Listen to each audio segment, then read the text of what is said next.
Diretor, cineasta e autor dos livros A Sombra da Lua e Condado Macabro, filme homônimo que ele mesmo dirigiu. Hoje os Geeks têm o prazer de receber aqui Marcos de Brito. Marcos, é um prazer estar com você aqui no canal Os Geeks. O prazer é meu, obrigado pelo convite. Então vamos falar de cinema e literatura de terror aí.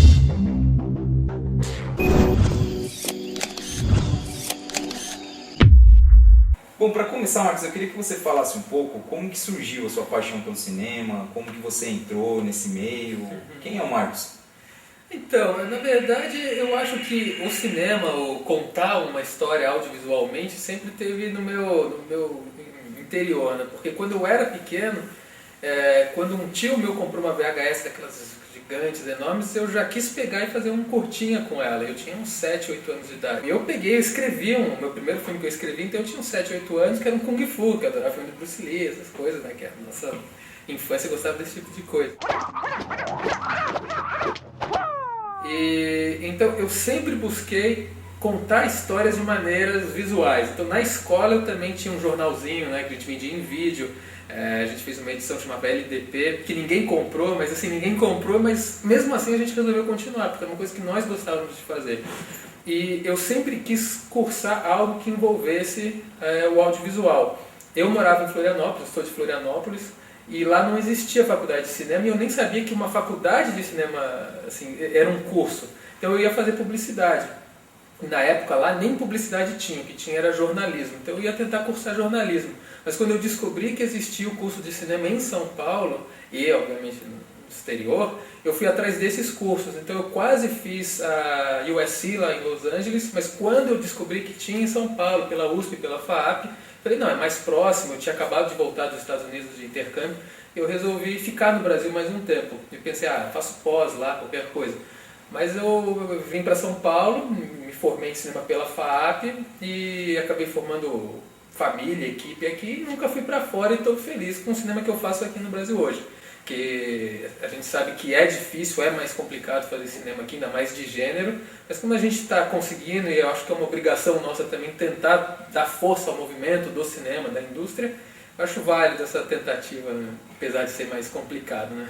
Falando um pouco dessa questão de gênero, como que surgiu a sua paixão assim, pelo terror? Eu acredito que isso seja algo de trauma infantil, né?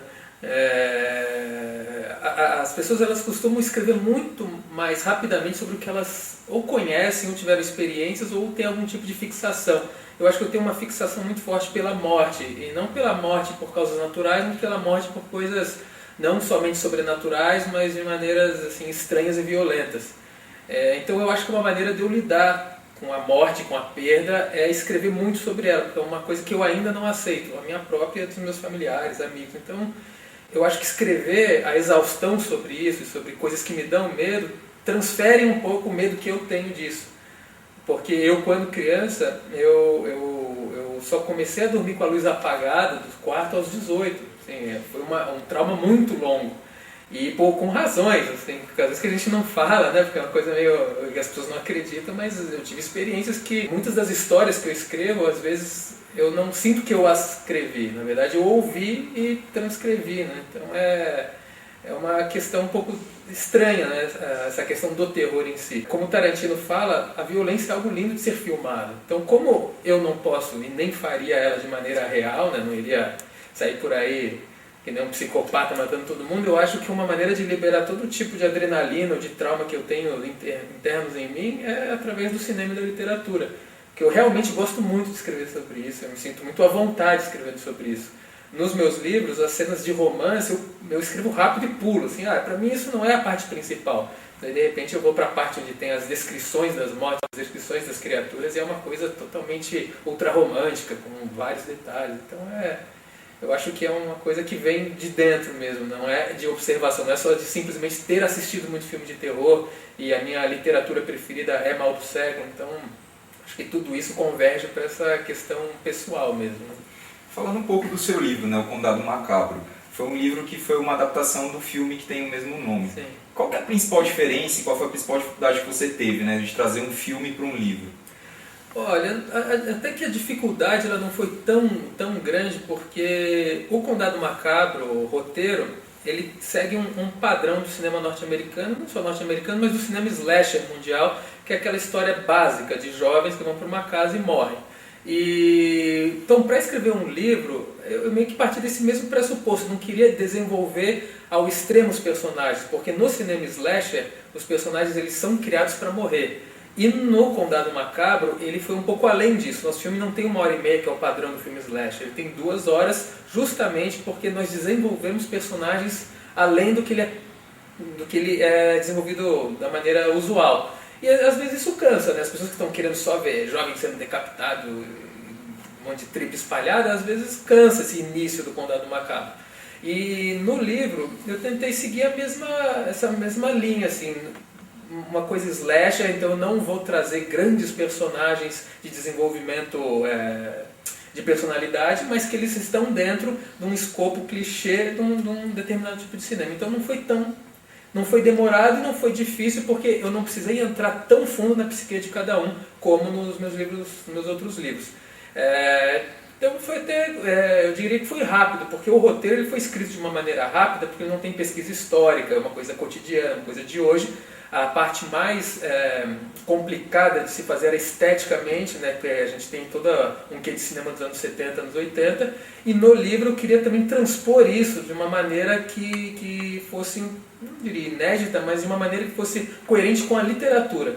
Então, enquanto no cinema, no Condado Macabro longa, a gente tem os símbolos de troca de rolo, tem emulsão trocada, tem grão exagerado, tem durex, como se tivesse montado o filme em coladeira, no livro não tinha como repetir esses recursos, mas tinham outros recursos para serem repetidos, para serem criados.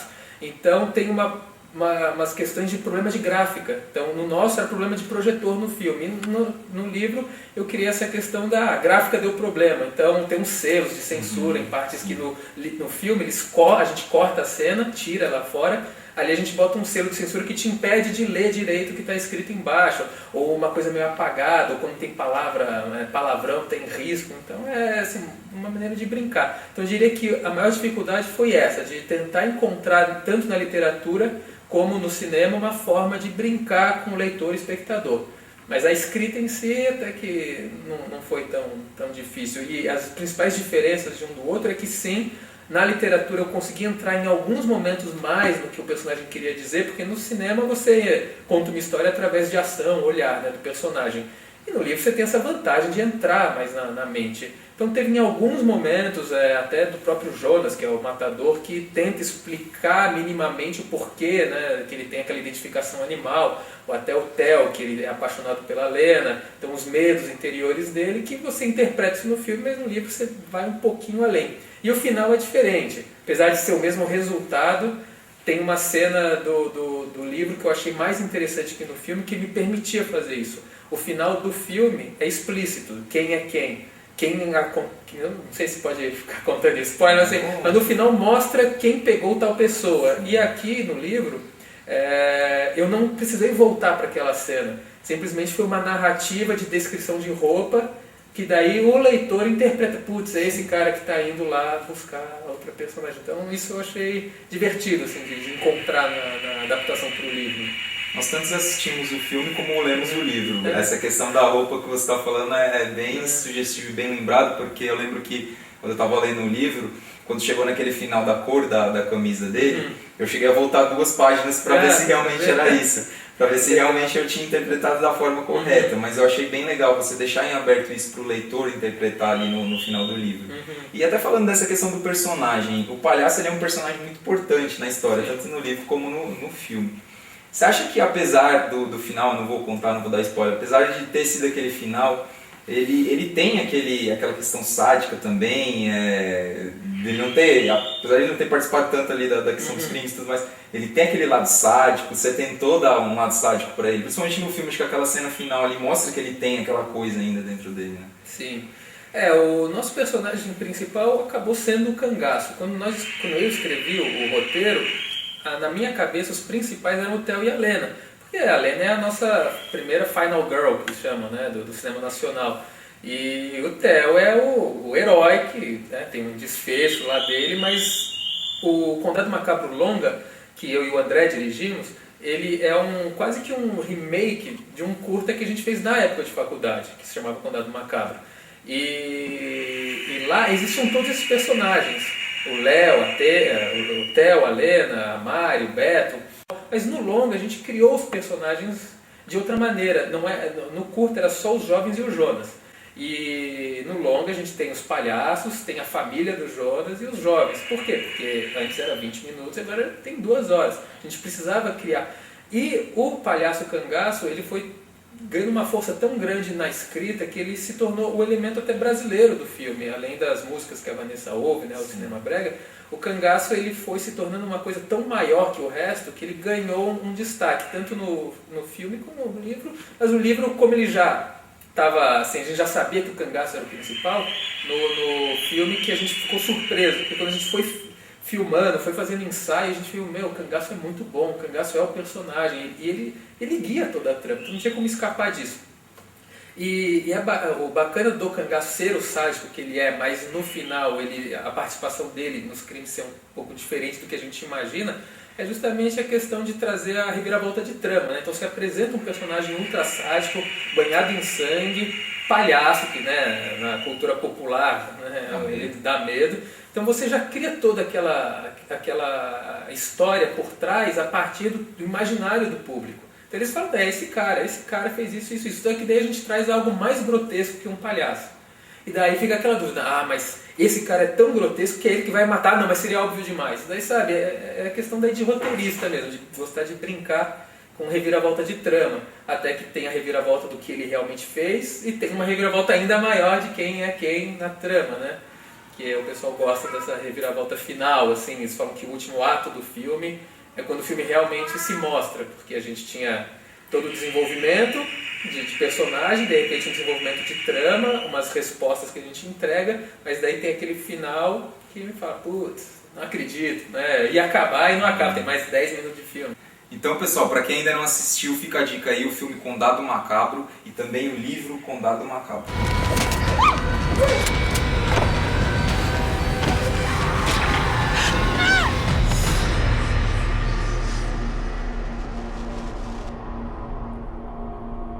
Você vai me contar o que sabe, palhaço.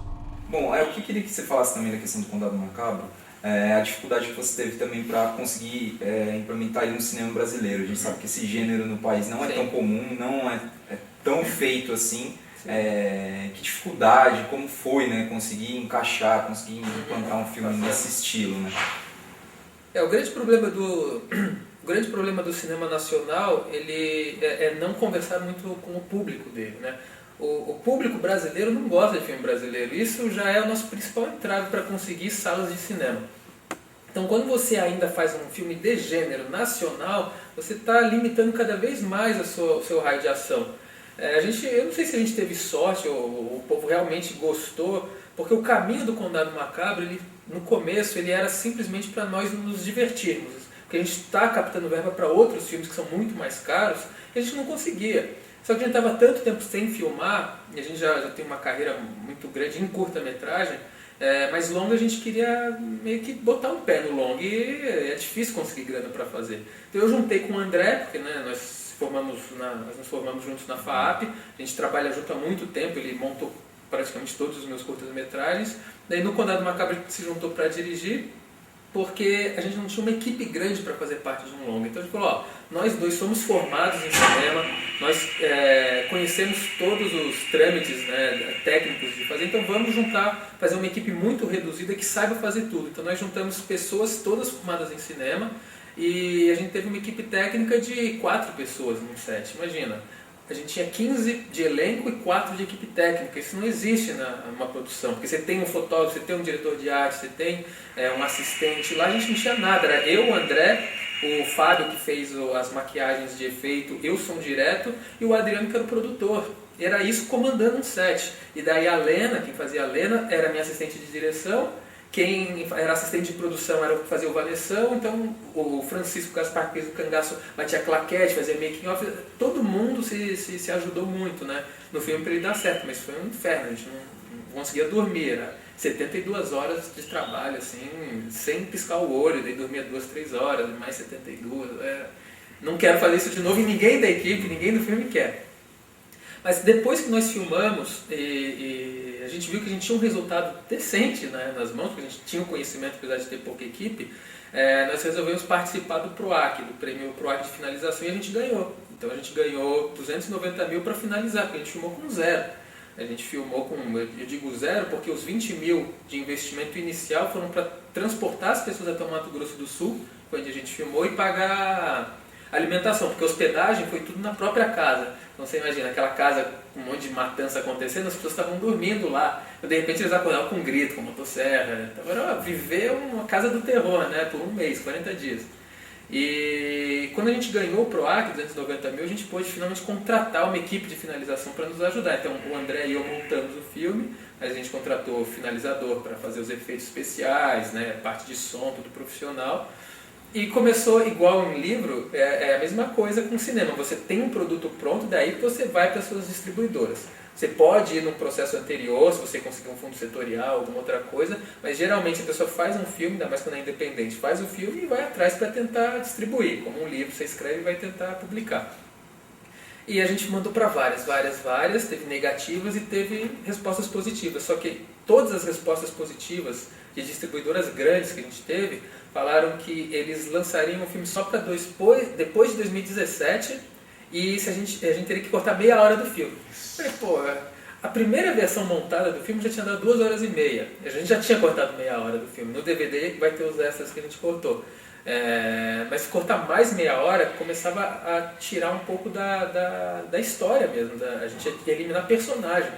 E a gente não aceitou. Não, a gente fez o filme na raça, sem dinheiro, daí de repente a gente vai se sujeitar às leis de uma distribuidora tudo bem, só para conseguir ser lançado? Não, para conseguir, mas vamos tentar mais um pouco. Então a gente foi mandando, até que teve a Elite Filmes, a Encripta, que ele é um braço dessas grandes distribuidoras para o mercado digital. Só que eles queriam pegar um filme para começar desde o início da cadeia. Eles falaram, putz, a gente gosta muito de terror, a gente está lançando bastante terror, a gente adorou o seu filme, então a gente quer lançar ele no cinema, para ser o nosso filme primeiro de cinema e depois no mercado digital, que é a praia deles. E aceitaram o filme do jeito que estava, e assim, menos salas, né, mas eles garantiam um lançamento naquele ano, 2015, né, e não cortar o filme. Então para mim era isso que eu queria, não estava tão atrás de conseguir 1 milhão de salas e um filme que eu não queria apresentar. É o meu primeiro filme, não queria submeter ele a corte de distribuidora, então a gente aceitou quem estava mais disposto a querer o filme do jeito que ele realmente era. E a gente, conseguir distribuir um filme de terror nacional independente no Brasil, a gente acha que é assim um marco, porque os poucos filmes de terror que foram lançados no Brasil e não tiveram grande público, são filmes que não tiveram uma crítica boa, mas eles têm elenco global, assim, o nosso tem também elenco global, mas são filmes que tem o Bruno Galhaço, o Antônio Fagundes, Sandy, a Maria Fernanda Cândido. Então, eles, assim, eu falei 3 filmes de terror, mas ano passado, 2015, no Fantaspoa, tiveram 7 filmes de gênero nacionais, tanto que teve a competitiva nacional e nós ganhamos o melhor filme. Então, desses 7 filmes que estavam lá, só 2 tinham conseguido distribuição, que foi o Condado e o Amuleto.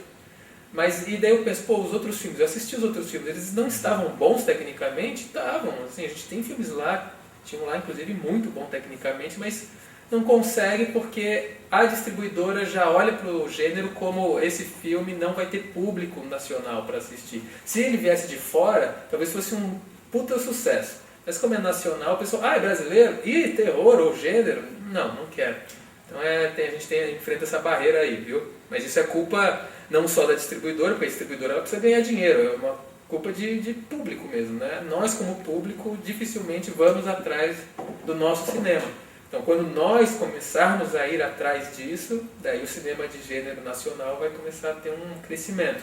Que já está tendo, frente a alguns anos, a gente está, vamos dizer, não diria que estamos bem, mas estamos melhor. Mas acho que é verdade mesmo isso que o Marcos está falando, essa questão dos diretores, da questão do Brasil em si em relação a filme, né? Porque as pessoas gostam muito de terror. Os filmes de terror americanos fazem muito sucesso, as bilheterias são todas muito cheias, né? Sempre fazendo sucesso. O filme pode ser uma porcaria, mas faz muito sucesso. E quando é o brasileiro, as pessoas já ficam um pouco de pé atrás. Mas esse filme é feito no Brasil e, na verdade, não é Sim. só isso, né? Acho que o público influencia muito nisso, né? E terror é o filme de melhor custo-benefício, porque apesar de parecer que é mais caro, porque tem criatura, tem sangue, tem efeito, é um filme feito de maneira mais independente, mais barato, onde as pessoas se doam um pouco mais.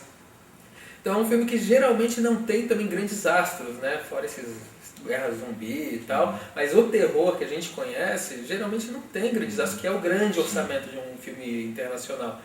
Então, isso é uma coisa que as pessoas precisavam também prestar atenção. O investimento que se faz, tanto do investidor num filme como do distribuidor, para lançar um filme de terror é menor. E o resultado também não precisa ser tão grandioso quanto um filme da Globo Filmes. Você vê um filme da Globo Filmes fez 3 milhões de espectadores, você pensa, nossa, um puta sucesso. É um puta sucesso de público. Mas será que é um puta sucesso de retorno financeiro? Às vezes não é, porque tem muita coisa ali que eles precisam pagar prioritariamente à Globo Filmes, à distribuidora, às vezes o acordo com o ator, atriz. Então, às vezes um filme faz 1 milhão de espectadores e o diretor não recebe nada. Assim, acabou, ele recebeu quando filmou e não vai ter resultado para ele. E no caso do nosso filme, se a gente fizesse 20 mil espectadores, 30, a gente já teria lucro. Então é isso que eles precisavam observar, sabe? Vamos fazer uma estratégia onde a gente não queira chegar em 1 milhão, a gente queira chegar em 100 mil, 200 mil, que todo mundo vai ganhar muito dinheiro. Mas é difícil, né? As pessoas não pensam muito assim, eles gostam de apostar no garantido e só. E se eles fizessem uma campanha muito bem pensada de um filme que custou 30 mil de dinheiro, mas que custou 300 mil no total e investisse para fazer 100 mil espectadores, com uma campanha decente, você ganha dinheiro. Agora, eles gostam de receber pronto dos Estados Unidos, né? Porque uma Fox recebe já um filme da Fox Internacional assim pronto, né? Eles não precisam fazer nada, não precisam raciocinar nada, eles recebem e desovam. E vai ganhar dinheiro, né? Eles ganham dinheiro, e a gente fica aqui. Marcos, eu queria que você falasse um pouco, nos Geeks a gente dá bastante dica, né? De filme, de série, de livros. E eu queria que você falasse um pouco sobre quais seus autores prediletos, que livro que você indica, principalmente no nosso portal e no nosso Instagram. As pessoas gostam muito de terror. Os livros que fazem mais sucesso lá no nosso são os livros de terror. Então eu queria que você falasse um pouco desses livros que você leu ultimamente, quais livros você gostou, quais livros você indicaria, filmes de terror também, os últimos que você viu, que filmes você indicaria aqui para o pessoal também que tá no portal. Bom, na questão de literatura, como eu disse, eu sou muito leitor de coisas antigas, né? Então, a literatura contemporânea de terror, eu me perdi nela. Eu já faz alguns anos que eu parei de ler literatura contemporânea, na verdade porque eu trabalhei sempre com cinema e a influência literária que eu tenho, ela é, como eu falei, do mal do século. Então, para mim, é imprescindível a leitura do Macário, do Álvaro de Azevedo, da Noite na Taverna, do Álvaro de Azevedo, de todos os contos de Edgar Allan Poe. E assim, Stephen King eu lia quando eu era moleque, quando eu era adolescente. Todo mundo fala que ele ainda é o grande mestre do terror, mas eu parei de ler na época do It, o Iluminado, né, que era o que eu lia. Depois, de repente, eu realmente parei porque eu identifiquei o meu gosto de terror como uma coisa mais clássica, né, e menos de susto ou surpresa.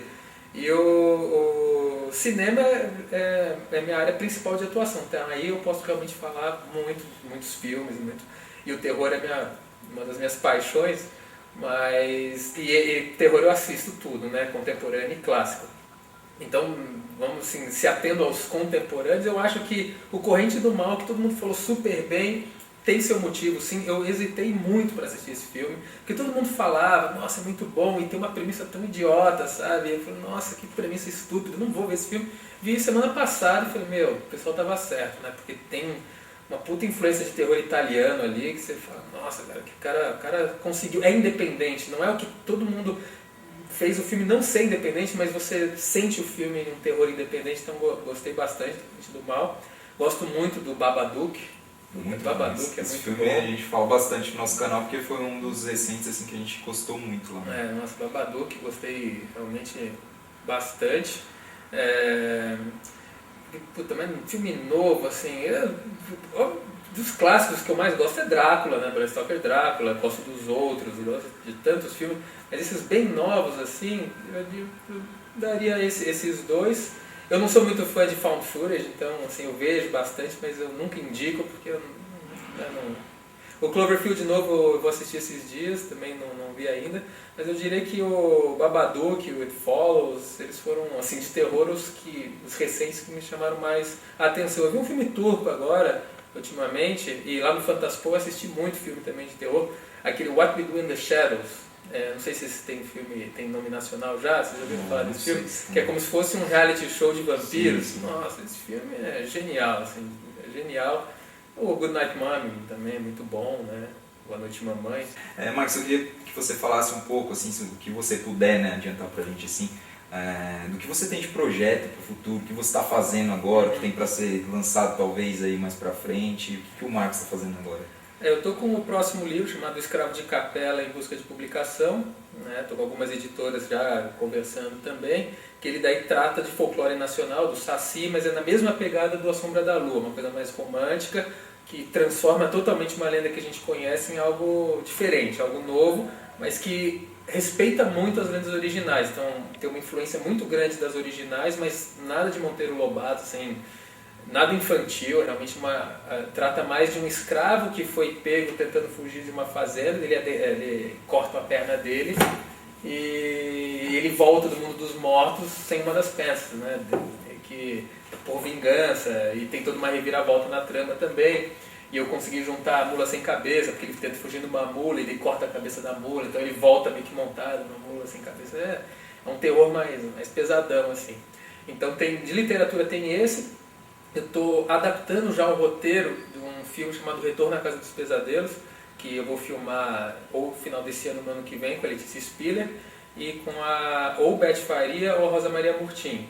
E eu estou adaptando ele para livro também, para tentar publicar meio que na mesma época, tem a terror também.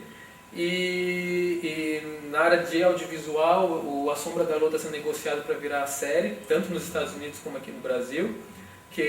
O A Sombra da Lua foi meu primeiro roteiro assim, que eu escrevi para filmar, só que o orçamento dele é tão absurdo, de caro, que eu resolvi fazer outros filmes antes para estar preparado para filmar ele e fazer o livro, porque eu sabia que ia demorar. E agora que está surgindo todas essas oportunidades, ele muito provavelmente vai virar série. Então assim, eu estou com A Sombra da Lua série como projeto, o Retorno à Casa dos Pesadelos como longa-metragem e livro, e o Escravo de Capela como livro. E estou escrevendo outros, né? Gente que gosta de escrever, a gente sempre está escrevendo, né? Então estou fazendo um agora que é uma mistura de Goonies com Pague para Entrar, Reze para Sair.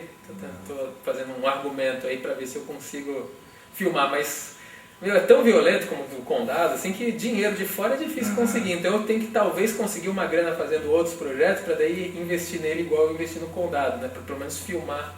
Mas esse é mais pesadão, esse é bacana, tá ficando bacana. Mas o foco principal hoje é o Escravo de Capela e o Retorno à Casa dos Pesadelos. São os dois projetos que estão mais adiantados, assim. Legal, bacana. Marcos, para quem quiser saber mais sobre o Marcos de Brito, como que as pessoas podem procurar você nas redes sociais aí, para você deixar seus contatos aqui pro pessoal que segue a gente? Eu respondo bastante as pessoas. Eu tenho minha página no Facebook, que na verdade não é nem uma página minha, né? Sou eu lá no Facebook, é só procurar pelo meu nome, Marcos de Brito, que eu sempre respondo. Quem quer fazer questões assim, que eu saiba responder, que eu gosto de responder, porque depois que a gente lançou o Condado, um longa-metragem, começa a aparecer um monte de gente estranha, né? Um monte de gente xingando, um monte de gente elogiando, então você se perde um pouco naquele bando de mensagens. Mas quando o assunto é sério, uma dúvida sobre publicação, uma dúvida sobre cinema ou sobre gênero, porque meus curtas-metragens nem são de terror, era romance, drama. O meu foco no audiovisual é cinema. Hoje eu estou terror, mas eu não sou só terror. Então, se alguém quiser conversar sobre as dificuldades ou quer dicas para fazer uns filmes, ou falar, é só me encontrar lá. Tem o Twitter também, que é a mesma coisa, Marcos de Brito, mas o Facebook é onde eu sou mais ativo. E a página Condado Macabro do Facebook também, tem tanto o site condadomacabro.com.br, como tem o facebook.com/Condado Macabro, e tem também /A Sombra da Lua, o livro. Então, o do Condado Macabro e do A Sombra não sou eu que fico lá sempre interagindo. Às vezes eu interajo, mas no pessoal é só escrever que eu respondo. Então fica a dica aí, pessoal, para quem quiser falar, conversar um pouco mais aí com o Marcos de Brito, é só procurar ele nas redes sociais. Bom, Marcos, foi um prazer aqui para os geeks ter você aqui no nosso site, no nosso portal, no nosso Instagram. Foi um grande prazer ter você aqui, foi uma conversa muito produtiva aqui para nós e espero que você tenha gostado também. Não, o prazer foi meu, é sempre bom falar dos projetos e também dar uma luz, né, no caminho de quem quer trilhar esse caminho escuro, porque é complicado, né? Mas é só não desistir que um dia, são muitas negativas antes de ter uma positiva, né? A gente recebeu tanta coisa negativa do condado para uma positiva ser a única que importa, né? Porque a gente vai, não, quando vem o sim, você vai. E no livro, no cinema, tem que ser assim, senão você não chega e tem que insistir. Então a minha dica é mais essa, né? Insistam, porque fácil não é, mas se você quer realmente fazer, você vai conseguir pela sua insistência. Uma hora tem que dar certo, né? Não adianta. Senão, desistir não dá. Então é isso, pessoal. Hoje nós recebemos aqui no canal dos Geeks o Marcos de Brito. Um grande prazer ter ele aqui. Até a próxima. Valeu, pessoal. Um abraço.